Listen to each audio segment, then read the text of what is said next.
প্রেমিক হলে পরে প্রেমিকের যে গুণাগুণ ফুটে উঠবে, সেই গুণেতে গোবিন্দ মুগ্ধ হবেন। প্রেমিকের যে সম্পত্তি লাভ হয় তাতে গোবিন্দ লুব্ধ হন। এরই লাগি মানব দেহটি চায়। দেখছেন, শিবনাথ দেখছেন প্রেম লাভে আর কি কি চাই। যখন ভীষ্ম দেবতার সামনে তার প্রাণ দেবতা, তখনই মহাদেব দূর হতে দশাটা কান পেতে শুনছেন। কী করে শুনছেন? শব্দ তরঙ্গ ঢুকছে।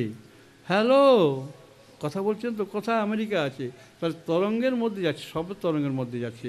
এখানে শিবনাথ শুনছেন সে তাদের লীলা কথা শুনছেন, বিশ্বদেবতা এবং কৃষ্ণের কথা শুনছেন।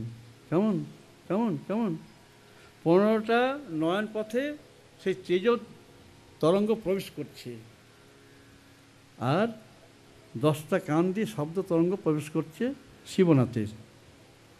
শিবনাথ ধ্যান যোগী, ধ্যান করেন, এখন নতুন করে ধ্যান শিখছেন।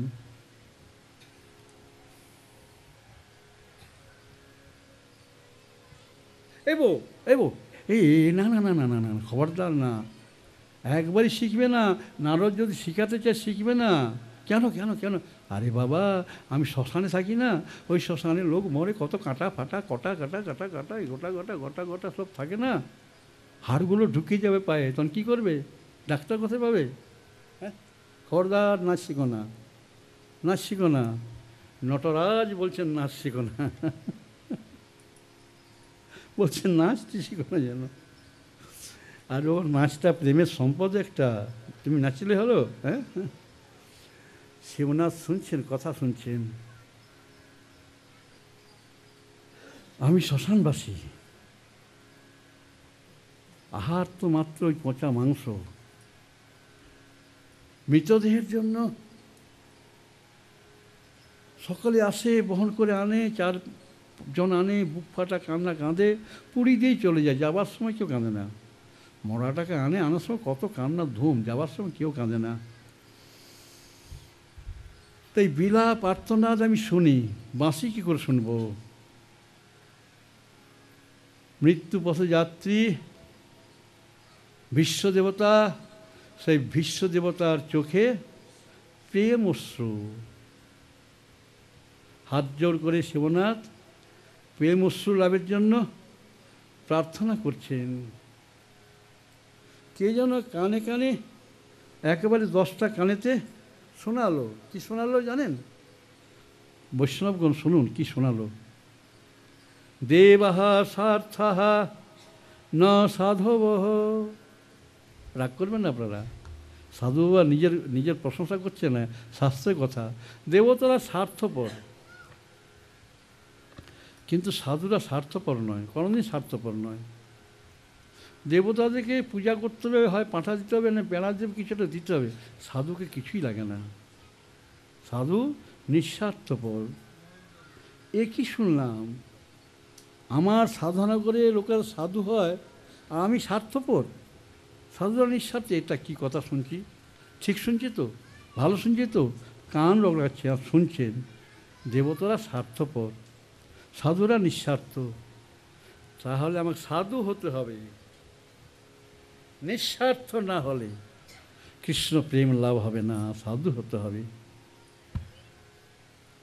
নিঃস্বার্থ সাধু হতে হবে, তার জন্য নরদেহটি চায়। তখন মর্মঘাতী বিলাপ করা হচ্ছে, মানব শরীর লাগি কাঁদছেন। মানব অর্থাৎ সাধু। ন হি অস্ময়ানি তীর্থানি ন দেবামৃত শিলাময়া তে পুনন্তি উরুকালেন দর্শনাতেব। দর্শন, সাধু দর্শন করলেই পুণ্য হয়ে যায়। হ্যাঁ, দর্শনাতেব সাধব। অন্য কোনো তীর্থে গেলে অনেক চান করতে হবে, দান করতে, অনেক কিছু করতে, কিন্তু সাধু দর্শন করলেই পুণ্য লাগে, একদম গ্যারেন্টি। ওরে বাপরে, সাধু দর্শনেই পবিত্র হয়ে যায়। হ্যাঁ, আচ্ছা আচ্ছা আচ্ছা আচ্ছা, পবিত্র হওয়া, আচ্ছা আচ্ছা আচ্ছা। যেমন আমরা যাই না কুমেলায়, আচ্ছা, ওখানে প্রাচীন সাধুরা বলে আরে ওরে ও নিজেই পবিত্র হয়ে আসবে, আবার কি আসবে, বরং ওর কাছে রসগোল্লা চা, এখান থেকে রসগোল্লা গেল, খড়পুর থেকে সবাই খেয়ে খুব খুশি হলো, তার রসগোল্লা খেয়ে আমার হৃদয়টাকে রসে পূর্ণ করে দিলেন, সামান্য রসগোল্লা খেয়ে, অর্থাৎ আশীর্বাদ করলেন। শ্রোতা শ্রোতা, বিশ্বদেব স্মরণে, আজ বিশ্বদেব স্মরণে স্বয়ং শঙ্কর, শুনছেন আপনারা, গঙ্গানন্দনের স্মরণে গঙ্গাধর, এটা আপনার নোট করুন। বৈষ্ণব সমাজ, এটা আপনার ব্যাখ্যা করুন দিকে ভালো করে, সারা ভারত শোনান তো আপনারা, শোনান। গঙ্গাধর গঙ্গানন্দনের স্মরণে, এটা ব্যাখ্যা করুন, শোনান দেখে আমি শিখব, শোনান তো আমি শিখতে চাই। যখন গঙ্গা দর্শন করবেন তখন জানবেন আপনারা, কি জানবেন, গঙ্গাধর আর গঙ্গানন্দনের কথা জানবেন, ভুলে যাবেন না, গালাগালি দেবেন আমাকে না, দেন না গালাগালি, যদি গালাগালি দেন গলাগালি করতে হবে, একদিন দেখবেন করতে হবে নাকি, যেই গালাগালি দেয় সাধুকে সেই গলাগালি করে নিশ্চিতভাবে। তো শ্রোতা, শঙ্কর স্মরণ করছেন, বৃন্দাবনে গোপেশ্বর হয়ে এখনো পড়ে আছেন, বাঁশি শুনতে পাচ্ছেন না, বাঁশি শোনার জন্য পড়ে আছেন গঙ্গা গোপেশ্বর, পাচ্ছেন না। এটা যদি যখন গোপীরা ছুটবে তাদের পায়ের ধুলে গায়ে পাবে, বাঁশি আকর্ষণীয় বাঁশি বাজবে আর শুনবে শিব, সে আশা আছে। এখন যে মানব দেহটি চাই, হ্যাঁ, নচেত তো হবে না, তাই প্রার্থনা, হ্যাঁ, স্নেহ অনুবন্ধ বন্ধু নাম মুনে অপি সুদুস্তজ্য, বন্ধুগণের প্রতি এই স্নেহবন্ধন মুনিদেরও পক্ষে, মুনিরাও সহজে ত্যাগ করতে পারে না, ছিন্ন করতে পারে না। আমি তো পারবই না, আমার চারটা ছেলে মেয়ে আছে, দুটা ছেলে, মানে একটা মেয়ে একটা ছেলে, ধরো তো ধনীদের ঘরেই বেশি থাকে, মারোয়াড়ি ঘরেই থাকে, হ্যাঁ, লক্ষ্মী আর কে, লক্ষ্মী আর গণেশ, সিদ্ধিদাতা গণেশ, ওরা এত রোজগার করে আমাকে দেখাশোনা করতে, আমি কী করে প্রেম পাবো। পুত্রের সুখে পিতা সুখী হয়, তো পুত্র কন্যা দুজন দাতা, এর ধন দেয় সিদ্ধি দেয়, তাদেরই তো বাপ আমি। এখন মানুষ হতে হবে, যে কোনো হোক, একটা নিজে মানুষ হবো কিংবা মানুষ দেহ লাভ করব। তাহলে উপায়টা কি আছে, উপায়টা কি আছে, কেবল শ্রীকৃষ্ণ শরণম, শ্রীকৃষ্ণ চরণম, শ্রীকৃষ্ণ শরণম, শ্রীকৃষ্ণ শরণম, শ্রীকৃষ্ণ শরণম, শ্রীকৃষ্ণ শরণম। প্রভু বলেছেন ক্রিয়ার্থম ক্রিয়ার্থ সোপি সাধুনাম পরিত্রাণায় কল্পতে। বারবার একই ধারা, একই নয়ন ধারা, কিন্তু মহাদেব দৈব হতে চান, মানুষ হতে চান। কেন মানব দেহটা, এই যে সর্বম খলু ইদং ব্রহ্ম বলা হচ্ছে, কথাটা হচ্ছে আবার কৃষ্ণ ব্রহ্ম এটাও আছে, শিব চিন্তা করছেন। তাহলে দুইটা ব্রহ্মের তফাৎটা কোথায়, একটা আবৃত ব্রহ্ম, অন্যটা অনাবৃত ব্রহ্ম। জগৎটা ব্রহ্ম বটে, কিন্তু অবিদ্যার আবরণে আবৃত ব্রহ্ম। মানুষটা বেঁচে আছে যেহেতু আত্মাটা আছে, আত্মা ব্রহ্ম বস্তু, আত্মাতে দুটো আবরণ আছে, স্থূল একটা সূক্ষ্ম, এই দুটোকে ভেদ করে আত্মাকে দর্শন করতে হবে, এই তো। তা দেহের দিকে দৃষ্টি দিলে বুদ্ধিটা কাজ করে না, কিন্তু কৃষ্ণ কেমন অনাবৃত ব্রহ্ম, আবরণ শূন্য কৃষ্ণ, সাক্ষাৎ গুহম পরম ব্রহ্ম মনুষ্যলিঙ্গম। এই মানুষ কৃষ্ণ, মানুষ ভীষ্ম দেবতা, তা আমাকে মানুষই হতে হবে, সুখ সাগরে ভাসতে হবে।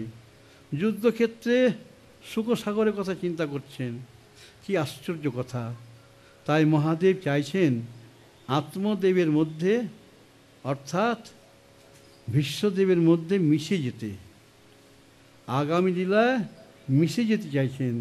লীলারস পান লাগিয়ে বিশ্বের শরীরে মিশে যেতে চাইছেন।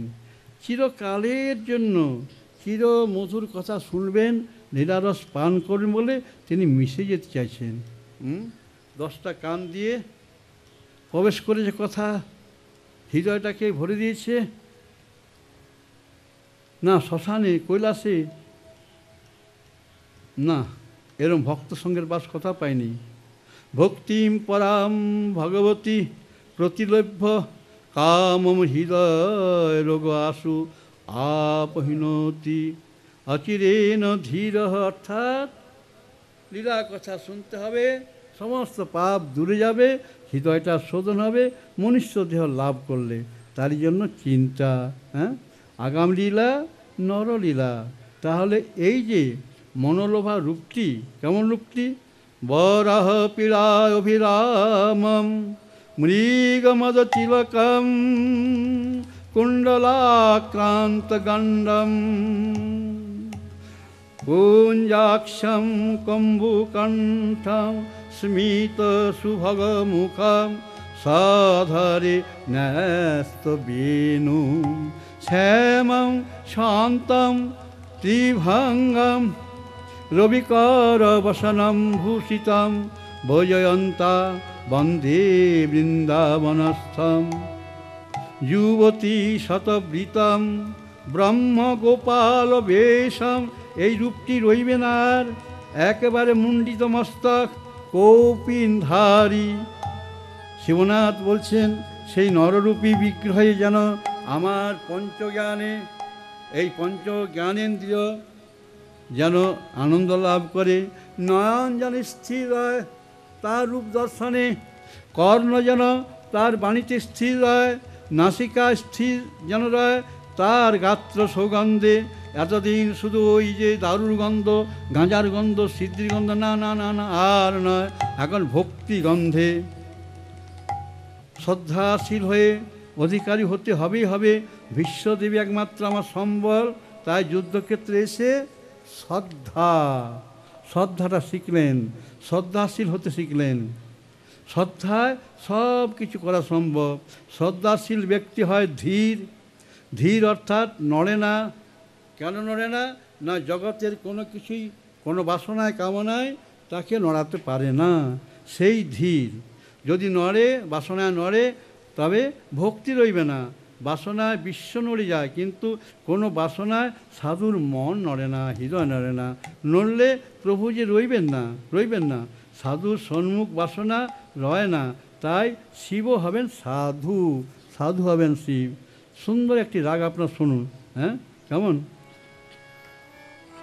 টড়ি, টড়িতে ভালো বাজান, আপনি বাজান।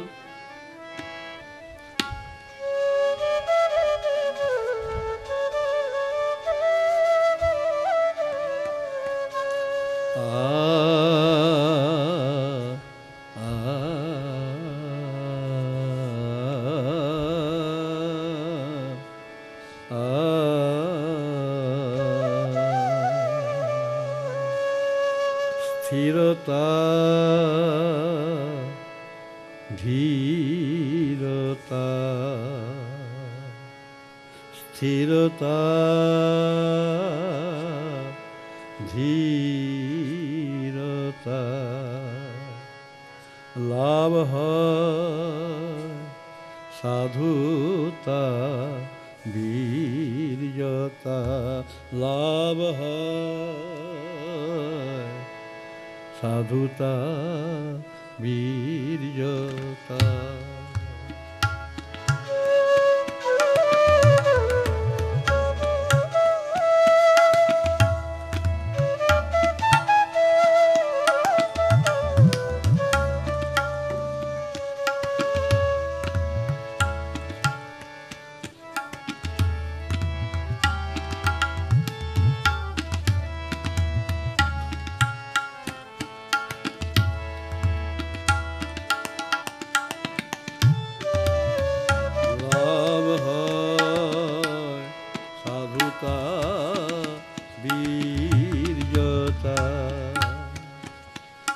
দয়া ক্ষমা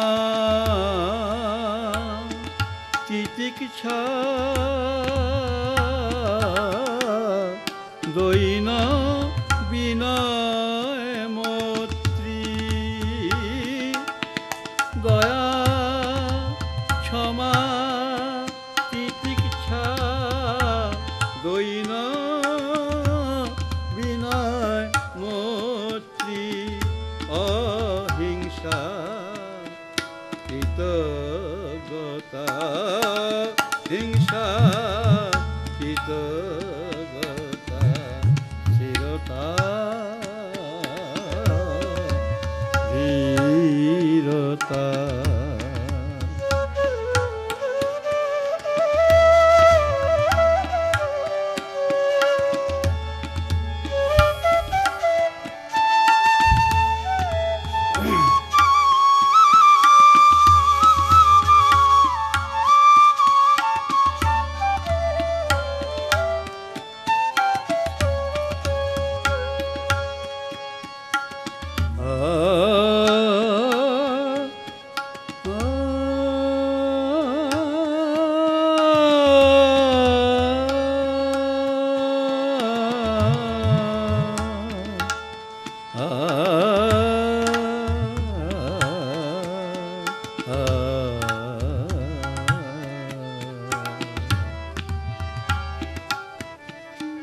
হৃদয় হয় উদ্ভাসী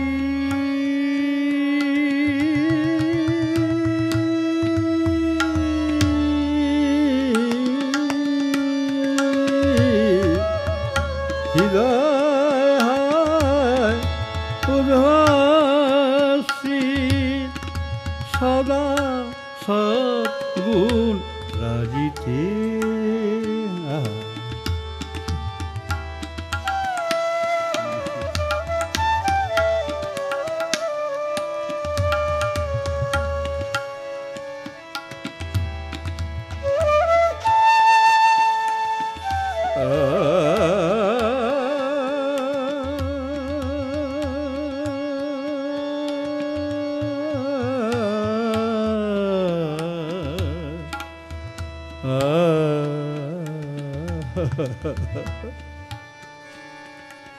কৃষ্ণ হয় বশীভূত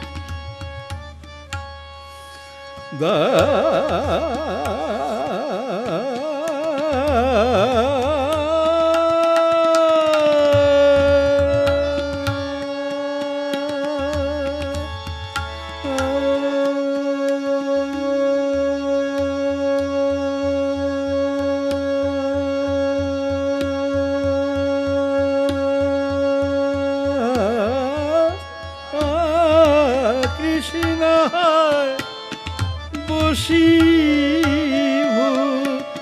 স্থিরতা ধীরতা স্থিরতা ধীরতা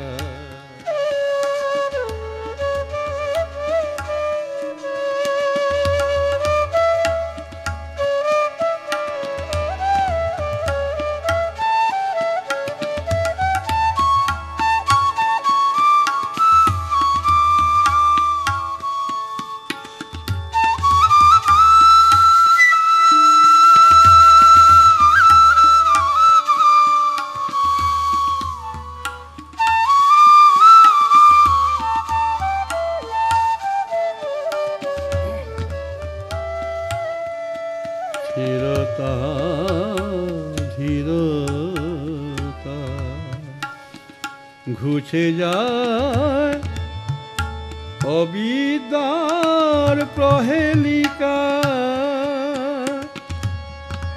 যায় ঘুচে যায় অবিদ্যার প্রহেলিকা সংসারে অনিত্য অবিদ্যা সংসারের অনিত্য অবিদ্যা নশ্বরতা নশ্বরতা ক্ষণিক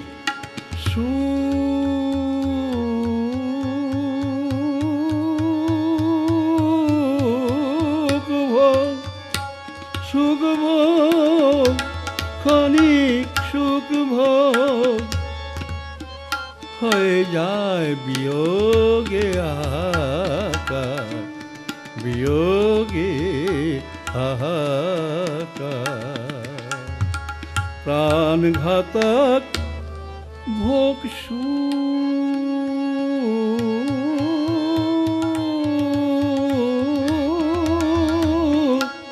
প্রাণঘাতক ভোগ সুখ যদি লাভ না হয় যদি লাভ না হয় স্থিরতা ধীরতা লাভ হলে কি করবেন গাইবেন কেমন করে হরি বল হরি বল হরি বল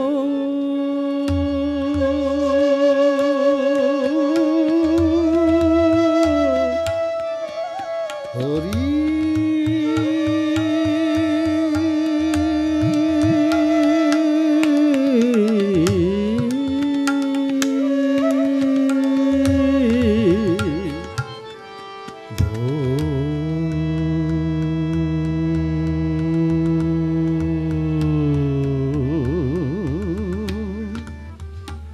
হরি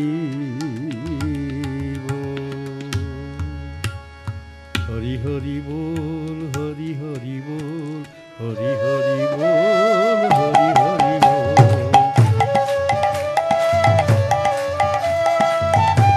দেখুন আপনারা যারা খেতে গেছেন তারা নাচতে পারবেন না মনে দুঃখ পাবেন না আমরা এবার আমাদের নাচের গানটি গাবো একটু পরেই হ্যাঁ কেমন হ্যাঁ যদি যাদের খাবার ইচ্ছা হয়েছে একটু পরে খাবেন আর যারা খেতে বসছেন তাড়াতাড়ি হাত মুখ ধুয়ে নিন বাকি খাবারটা নিয়ে নিন না পাতায় মুড়ি নিয়ে নিন ওহো সমরবাবু নিতে দিবেন না মুশকিল কাণ্ড হ্যাঁ নিতে গেলে মাধুর্যের ক্ষতি হয়ে যাবে হ্যাঁ শ্রোতা মাধুর্যের সৃষ্টি হয় তা অবর্ণনীয় এই গান গীতে ষষ্ঠ যুক্ত লীলা লাগি আপন প্রভাব খানি প্রভু দেখাবেন এই তো হ্যাঁ যোগমায়াকে বলছেন মাধুর্য লাগি শ্রী ভগবান যোগমার উপর অতি প্রচুরভাবে নির্ভর করেন অবলম্বন করেন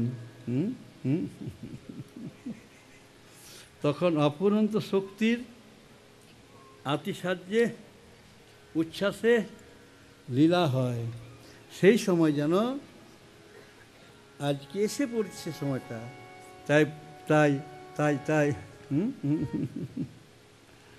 হ্যাঁ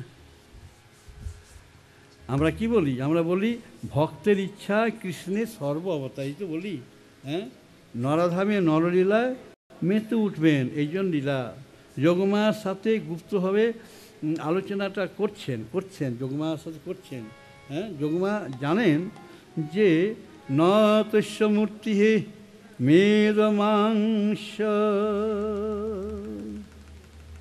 অস্থি সম্ভবা মেদমাংস অস্থি এগুলো চাই শরীরটার মধ্যে নরলীলায় জন্ম লীলারই অনুকরণ করতে হবে তাই মা চাই বাপ চাই যেমন প্রহ্লাদ দর্শনে নৃসিংহ অবতার মনে মনে সাধ করেছিলেন মা চাই বাপ চাই ঠিক সেই ধরনের কিন্তু শরীরটা তো মেদ মাংস শুক্র কীট বীর্য দিয়ে তৈরি হবে না চিন্ময় শরীর সেটা যোগমায়ের সাথে আপন বৈঠকটা সারলেন বৈঠকটা গোপনে করলেও তা জানাজানি হয়ে গেল সিসিটিভি ছিল না সিসিটিভি দেখা যাচ্ছে তা নয় কিন্তু ওই একটু আগে বললাম না যে ভক্ত যেখানে কাঁদে আরেক ভক্ত যত দূরেই থাকুক শুনতে পায় কেমন না যখন তানপুরার তার ঝঙ্কার দেয় ঝুম সারাটাই বাজে তেমনি ভক্ত প্রাণে ঝঙ্কিত হয়ে যায় বাইরে ভক্তরা জানতে পারলো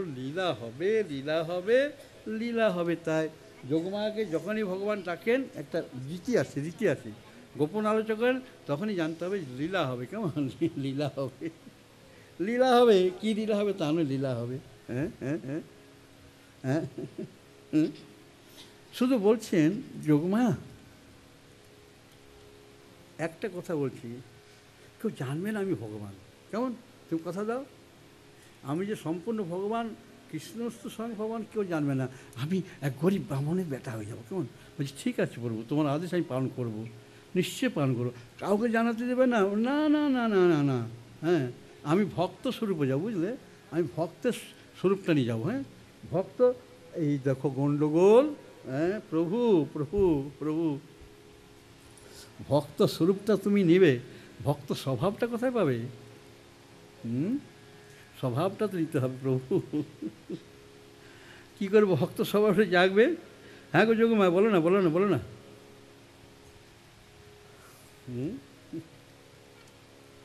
সাধু সঙ্গ করতে হবে। সাধু সঙ্গ না করলে ভক্ত স্বভাবটা তুমি পাবে না, পাবে না। হ্যাঁ, তাহলে ভক্তভাবে আমি ভক্তের মর্যাদাটা বজায় রাখতে পারবো। বলো বলো। হ্যাঁ হ্যাঁ হ্যাঁ হ্যাঁ, নজর রেখো আমায়। বলে ঠিক আছে প্রভু। গৌরাঙ্গের স্বভাব, কৃষ্ণ প্রেম আস্বাদন, এটি জানবো আমি, আর জানবে তুমি, আর কেউ না। যোগমা বললে, হ্যাঁ প্রভু, এ তো কঠিন সাধন প্রভু, কঠিন সাধন। ভক্তের স্বরূপটা নেওয়া সহজ হয়, কিন্তু স্বভাবটা স্বভাবটা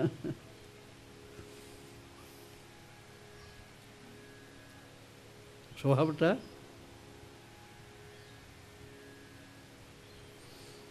সাধনটা সাজগর তো নেই। বৈকুণ্ঠে কোনো সাজগর নেই, সেখানে তো অভিনয় হয় না, সেখানে কোনো অভিনয় হয় না। সাজগর থাকবে, সাজাবে। তাই যোগমা চিন্তা করছি কী করা যায়। আচ্ছা প্রভু, এরই কারণে তুমি বলেছ দেহি পদপল্লব উদানম অনুপ্রজামি অহম নিত্যম ওয়েত অঙ্ঘ্রি রেণুভিহি। সাধুর পায়ে ধোয়া আমি গায়ে মাখবো, এও অঙ্ঘ্রি রেণুভিহি। এই জন্য বলেছ সাধুর পেছন পেছন যাবো। কৃষ্ণের মাথা খারাপ। যখন শুনছেন সম্পূর্ণ বৈকুণ্ঠে একটা রব উঠে গেছে। বলছি একই একই একই, এটা আমাদের বৈকুণ্ঠে একটা মানে প্রোটোকল ভাঙা হয়ে যাবে। প্রোটোকল রইবে না, কিছু কোনো গর্ব রইবে না, কোনো সম্মান রইবে না এরকম করলে। কিছু বলো প্রভুকে। আরে তখন ছিল বাচ্চা ছেলে, সেই দেবকী তার ছেলেগুলোকে মারছে কংস, সেই ভয়ে ওখানে রেখেছিল, সেখানে পালন করেছিল। ঠিক আছে, বাচ্চাবেলায় যেমন করে গদাধর শ্রীরামকৃষ্ণদেব বাল্যকালে হালদার পুকুরে, কামার পুকুর পল্লীর মেয়েদের সাথে একসাথে স্নান করতেন, আনন্দ করতেন। তারও বয়স হচ্ছে প্রায় 15, সব ওই 15, 16, 17 বছরের মধ্যে সব মেয়েগুলি একসাথে স্নান করছে আনন্দে, প্রেমানন্দে, ব্রজের আনন্দে স্নান করছেন। রামকুমার দাদা এসছেন কলকাতা থেকে, কী সর্বনাশ, এই কী ব্যাপার, এটা ভালো নয় মা। উঠতি যুবতী মেয়েগুলোর সাথে গদাধর চান করছে, হাই হি করছে, কোনো কাপড় বস্ত্র ঠিক নেই, কিছু নেই তাদের, কোনো একটা, এটা ভালো নয়, আমি ওকে নিয়ে কলকাতা চলে যাব। রামকুমার জানে না তার ভাই কৃষ্ণ।